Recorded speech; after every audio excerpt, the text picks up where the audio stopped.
Bonjour, Daniel Quimper du tonmalène.net. Vous êtes sur la CAD. Merci d'être là. Nous sommes le dimanche 27 octobre. Je n'ai pas réussi à faire d'émission la semaine dernière. J'ai été bousculé par le temps. Je vais essayer donc de condenser deux émissions dans une. Je vais sacrifier une clientèle que je n'avais pas envie de sacrifier, c'est-à-dire les artistes. Ici, on essaie de parler beaucoup aux artistes parce qu'on est dans le quartier Myland. C'est la plus forte concentration d'artistes au Canada. On va parler de Montréal 2013. J'ai fait le tour des programmes politiques, comme je vous ai dit. On a regardé beaucoup la structure, la forme des plateformes politiques des candidats, des candidates pour le poste de maire à Montréal, de poste de maire ou de mairesse. Là. Et j'ai fait le tour des idées donc, que leur programme véhiculait. Je vais prendre une perspective postmoderne. Je vous invite dès le départ à ne pas vous fier à ce que je dis. D'aller voir par vous-même les programmes politiques avant de voter. Ça a pris, moi j'ai passé, je dirais, peut-être une demi-heure sur les 4 ou 5 programmes politiques que j'ai visités. Donc c'est un exercice d'une heure ou deux. Je pense que ça vaut la peine. Il y a des bonnes idées, évidemment, dans tous les cas. Et il y a des gens qui réussissent à mieux nous parler que d'autres. Et puis, c'est à vous de décider de l'interprétation que vous faites des politiques qu'ils suggèrent.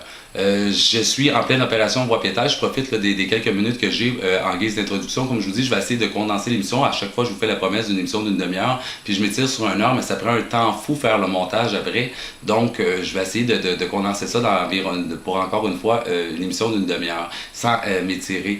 Je suis en pleine opération voie piétage. C'est une des raisons pour lesquelles j'ai manqué de temps dernièrement pour faire la CAD, puis aussi parler de politique. Le Bloc du Malin, on a 4 produits qui s'en viennent dans la semaine avant le 3 novembre, et probablement que l'émission prochaine, dimanche prochain, la CAD, je vais la tourner, c'est sûr et certain, là, parce que c'est les élections, fait qu'on va avoir l'occasion de reparler encore une fois de politique municipale. Voie piétaire, rapidement, l'opération va bien. Il y a 2 semaines, lors de la dernière émission, je vous disais, il y a comme 300 visites qui nous manquent pour que mes indicateurs balancent. Ça a débloqué, je pense, c'est lundi, mardi passé. On a senti qu'il y avait quelque chose qui débloquait. Là, les indicateurs commençaient à rattraper nos objectifs.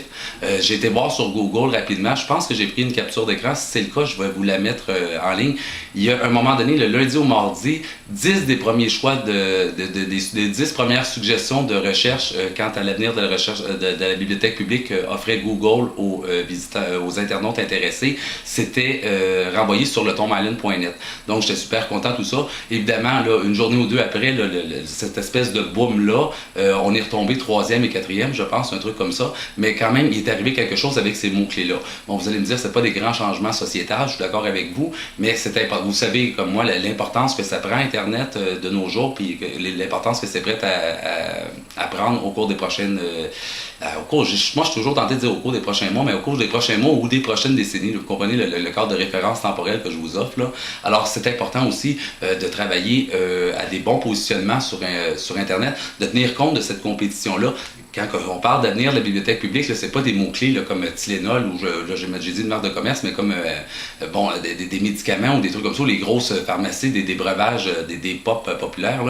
C'est pas des batailles à finir là, pour avoir un positionnement, mais vous avez vos créneaux, vous avez vos angles. Je vous invite à regarder votre propre positionnement, développer du contenu original, on en a besoin. Internet, c'est comme une grande jarre, puis si elle est en ébullition, cette jarre-là, c'est parce qu'il y a des gens qui mettent, puis il y a des gens qui prennent. On est habitué d'aller sur Internet pour trouver ce qu'on veut, mais pensez aux autres aussi qui veulent trouver une grande variété d'opinions et d'angles.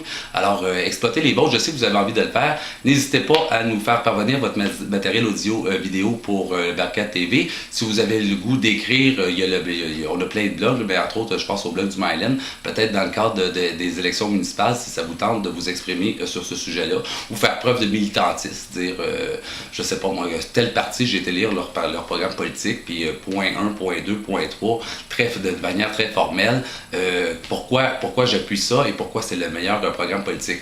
Donc j'éteins la caméra, je fais un transfert en haute définition, comme je fais à toutes les fois. Je pense pas que j'ai oublié d'informations très importantes. Et au retour, on regarde du côté du programme de M. Denis Coderre, qu'est-ce qu'il a à offrir à Montréal.